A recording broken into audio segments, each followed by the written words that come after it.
जय हिंद, नमस्कार शिक्षक साथियों। निर्वाचन आयोग का फर्स्ट पार्ट हमने 1 या 2 दिन पहले पढ़ा था। आज हम निर्वाचन आयोग के सेकंड पार्ट को लेकर आपके सामने उपस्थित हैं। उम्मीद करते हैं पार्ट आपके लिए काफी उपयोगी साबित होगा। जिन्होंने अभी तक हमारे चैनल को सब्सक्राइब नहीं किया है वो सब्सक्राइब करें और ज्यादा से ज्यादा लोगों तक शेयर करें। निर्वाचन आयोग के पार्ट 2 में अगर बात की जाए तो आपको एक चीज बहुत अच्छे से पता है कि निर्वाचन आयोग में जो वर्तमान स्वरूप हम देखें, निर्वाचन आयोग का जो वर्तमान स्वरूप हम देखते हैं, वर्तमान स्वरूप बहुसदस्यीय है। क्या है? तो हमने कहा बहुसदस्यीय है, या हम इसे 3 सदस्यीय भी कह सकते हैं, क्योंकि वर्तमान निर्वाचन आयोग या चुनाव आयोग में 3 सदस्य हैं। और 3 सदस्यों की अगर चर्चा की जाए तो एक तो है मुख्य निर्वाचन आयुक्त, एक कौन है? तो हमने कहा एक है मुख्य निर्वाचन आयुक्त तथा बाकी है जो 2 है वो निर्वाचन आयुक्त है। क्लियर है? कौन है? तो हमने कहा निर्वाचन आयुक्त है। अब यहां पे एक बात ध्यान रखिएगा, क्या संविधान में निर्वाचन आयोग में कितने लोग होंगे इसकी किसी भी प्रकार की संख्या का उल्लेख है? तो ध्यान रखिएगा, किसी भी संख्या का उल्लेख नहीं है। किसका उल्लेख नहीं है? तो हमने कहा किसी भी संख्या का उल्लेख नहीं है कि निर्वाचन आयोग या चुनाव आयोग कितने सदस्य होगा। फिर प्रश्न उठता है कि अगर संविधान में संख्या का उल्लेख नहीं है तो इसका निर्धारण कौन करता है? तो मित्रों, इसका निर्धारण जो है, संख्या का निर्धारण जो है वो राष्ट्रपति करते हैं। कितने सदस्य होगा इसका निर्धारण कौन करेंगे? तो हमने कहा राष्ट्रपति करेंगे। कौन करेंगे? राष्ट्रपति निर्धारण करेंगे। दूसरी सबसे महत्वपूर्ण बात कि जो मुख्य निर्वाचन आयुक्त और 2 निर्वाचन आयुक्त होते हैं, इनका कार्यकाल और सेवानिवृत्ति कितने वर्ष होती है? तो देखो मित्रों, इनका कार्यकाल होता है 6 वर्ष। कार्यकाल कितने वर्ष? तो हमने कहा कार्यकाल होता है 6 वर्ष तथा सेवानिवृत्ति आयु जो है, सेवानिवृत्ति आयु जो है वो 65 वर्ष होती है। क्लियर? दोनों के लिए। लेकिन मेन बात यह है, दोनों में से जो पहले हो जाए, या तो 6 साल का कार्यकाल पूरा कर ले या 65 वर्ष की सेवानिवृत्ति आयु पूरी कर ले, तो मुख्य निर्वाचन आयुक्त और निर्वाचन आयुक्त के संबंध में यह प्रावधान है। अगर बात की जाए कि वर्तमान में अगर ये 3 सदस्यीय है तो क्या 1950 में भी ये 3 सदस्यीय था? तो देखिए मित्रों, इसमें थोड़ा सा मैं आपको आगे लेके चलता हूं और आगे हम थोड़ी इस पे चर्चा करेंगे।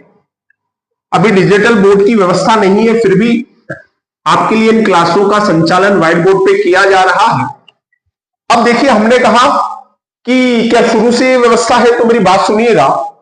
1950 से लेके 1950 से लेके 1989 तक निर्वाचन आयोग 1 सदस्यीय रहा है।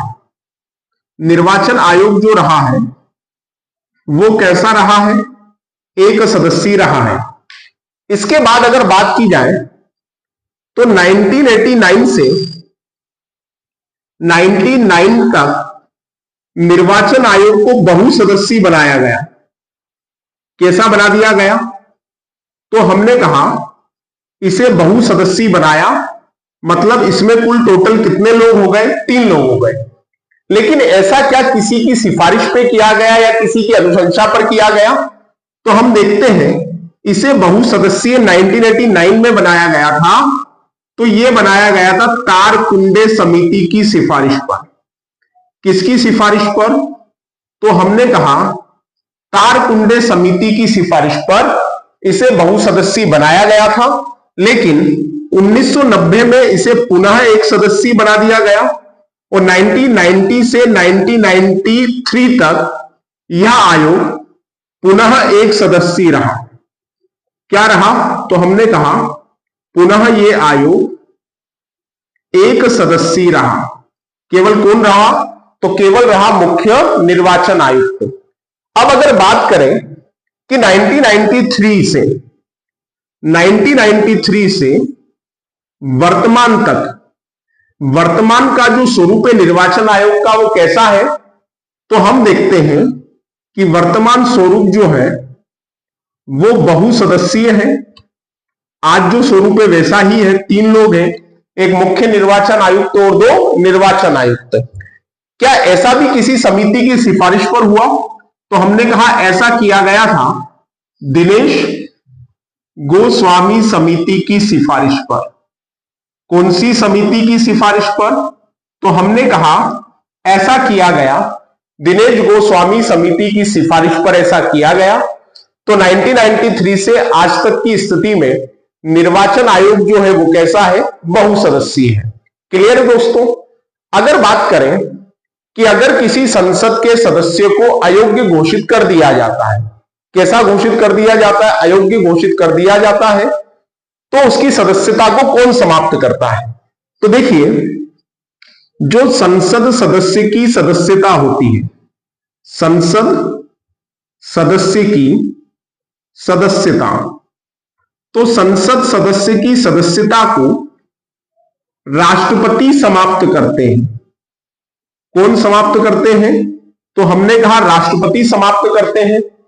अगर वो लाभ के पद पर रहा हो, पागल या दिवालिया घोषित हुआ हो, तो ऐसी जो कुछ स्थिति बनती है उनमें संसद सदस्य की सदस्यता को राष्ट्रपति समाप्त करते हैं। लेकिन राष्ट्रपति अपनी मर्जी से समाप्त नहीं करेंगे, इसके लिए महामहिम परामर्श करते हैं निर्वाचन आयोग से। किससे परामर्श करेंगे?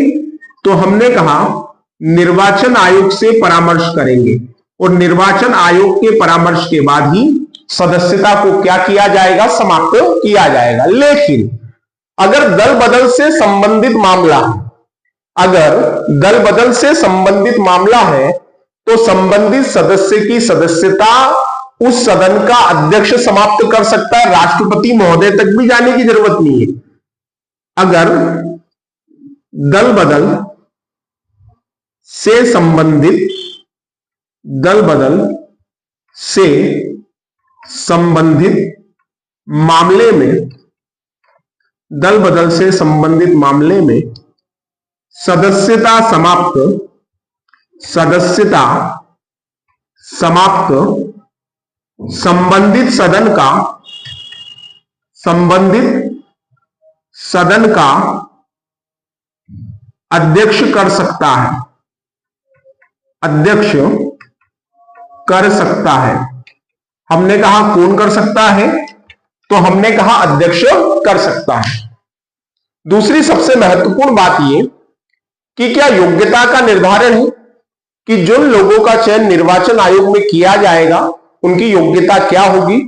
तो मित्रों, योग्यताओं का भी निर्धारण संविधान में नहीं है। निर्धारण कौन करता है? तो महामहिम करते हैं, राष्ट्रपति करते हैं। दूसरी चीज ये कि 6 साल का कार्यकाल होता है, 65 वर्ष सेवानिवृत्ति आयु होती है, दोनों में से जो पहले हो जाए। तो मित्रों, हम देखते हैं क्या किसी को समय से पहले भी हटाया जा सकता है? बिल्कुल हटाया जा सकता है। मुख्य निर्वाचन आयुक्त को समय से पहले भी हटाया जा सकता है, लेकिन कैसे? तो मुख्य निर्वाचन आयुक्त को उसी विधि से हटाया जाएगा जिस विधि से सर्वोच्च न्यायालय के न्यायाधीश को हटाया जाता है। किसको हटाया जाता है? सर्वोच्च न्यायालय के न्यायाधीश को हटाया जाता है, उसी विधि से हटाया जाएगा। लेकिन आप यहां कहेंगे कि जो अन्य निर्वाचन आयुक्त है उनको किसकी सिफारिश पर हटाया जाएगा? तो अन्य निर्वाचन आयुक्तों को मुख्य निर्वाचन आयुक्त की सिफारिश पर हटाया जा सकता है। क्लियर है बात? एक और जो सबसे महत्वपूर्ण बात है कि आचार संहिता कौन लगाता है? तो मित्रों, आचार संहिता निर्वाचन आयोग लगाता है, और पहली बार आचार